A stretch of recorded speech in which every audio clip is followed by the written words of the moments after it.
Senator Cash. Acting Deputy President, and I too stand here to support the motion put forward by the Leader of the Opposition in the Senate. And, Madam Acting Deputy President, the reality for Australians today is, if the Prime Minister of Australia, if the Australian Labor Party, if the Labor Party members in the other place, if the Labor Party senators in this place actually stood by the very clear promise that was made by the Australian Labor Party the day before the election, that there would be no carbon tax under a Labor government, we would not be standing here today debating this motion put forward by the Leader of the Opposition in the Senate.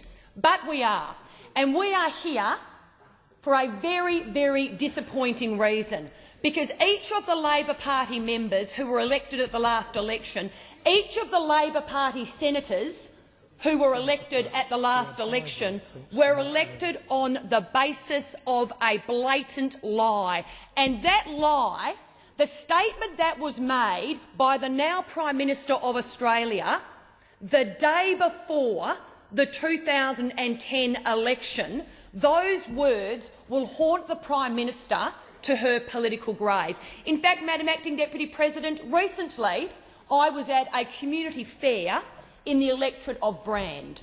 And for those in Western Australia who are from Brand, they will know that it is currently held by Gary Gray, Mr Gray, the Special Minister of State. At the community fair, I had a petition. It was a no carbon tax petition. And within 1 hour of walking around the fair, I had collected in excess of 250 signatures. But what is worse for Mr Gray is this. I didn't have to go around asking for the signatures. I had people coming up to me and saying, "Thank goodness we found you. Can we please put our name to your petition?" And I would ask them why. And they said to me this: because we don't like being lied to. And that is exactly what the Australian Labor Party did to us the day before the election. They lied to us. And we don't like being treated as fools. And then they'd also say, we will never be voting Labor again. Over 250 signatures in an hour, the majority of them, they found me. I didn't have to go out and actually find them. And what was the lie? Well, let's just put it on the record again, because the lie was the Prime Minister of Australia saying just before the election, there will be no carbon tax under a government I lead. And of course, that is exactly right, Senator Abetz. Nothing could be clearer. There will be no carbon tax under a government I lead. And yet look at where we are today on the 31st of October 2011. We are today having to debate the suspension of standing orders to give every single member on the other side an opportunity to redeem themselves, an opportunity to say to the Australian people what we said the day before the election we actually meant. But do you think they'll do that? Absolutely not. And the Australian people, they would expect nothing less from those on the other side. And why is that? Because the Australian Labor Party will always take the cheap political option instead of doing what is right in relation to the national interest.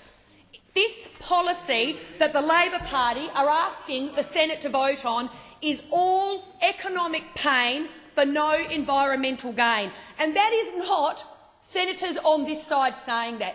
The Australian Labor Party, in their own documentation that they have released on the impact of the carbon tax, clearly shows that even after this toxic tax is imposed on the people of Australia, whilst their jobs will go offshore, while their electricity prices will increase, emissions in Australia will also increase. So you really need to ask yourself why the Australian Labor Party are imposing such a toxic tax on the people of Australia when, on their own modelling, it clearly shows that this tax has nothing to do with the environment. It's all about filling a big black hole.